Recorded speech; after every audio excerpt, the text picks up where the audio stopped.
नागपूरचे लेखक डॉक्टर अनिरुद्ध बजरवार यांनी लिहिलेले आदिकाल एक इतिहास या पुस्तकाचे प्रकाशन करण्यात आले। तर बघूया पुस्तक प्रकाशनाचा सोहळा।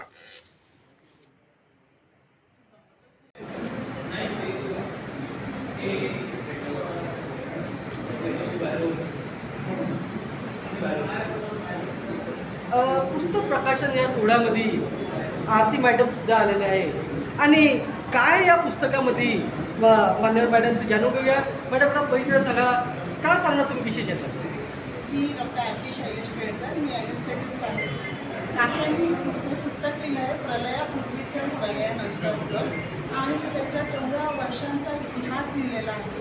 आणि हा इतिहास आपल्याला जाणून घेणं का महत्त्वाचं आहे, कारण आपली एवढी सुंदर जी पुढे इतिहास आहे जे आपण विसरलं आणि नवीन पिढीला आपण ते देऊ नाही शकत।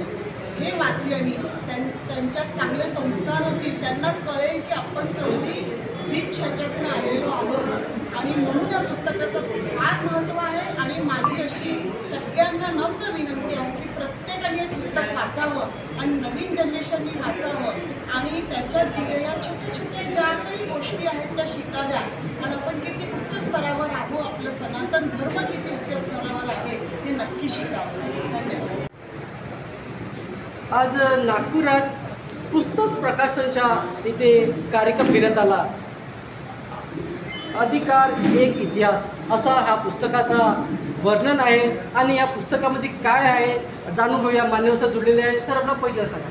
मी डॉक्टर अनिरुद्ध बजरवार या पुस्तकाचा लेखक आहे आणि गेली 5-6 वर्ष प्रलयपूर्व आणि प्रलयांत असे 15,000 वर्षाचा भारतीय इतिहास मी शोधून काढलेला आहे आणि लोकांसमोर आज प्रसिद्ध।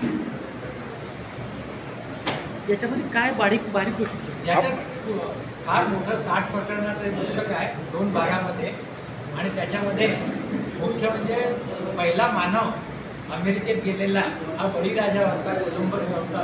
इथपासून सुरुवात करून रामायण, महाभारत याच्यातले पात्र आणि त्यांनी कसं कसं केलं, त्यांचा जन्म केव्हा झाला, ॲस्ट्रॉलॉजी केली, या सगळ्याचा उहापोह केली।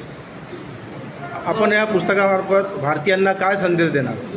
काही नाही, आपला खूप दैदिप्यमान असा इतिहास आहे सनातनाचा, तो आपण लोकांपर्यंत मांडावा हाच माझा हेतू होता याच्यातून।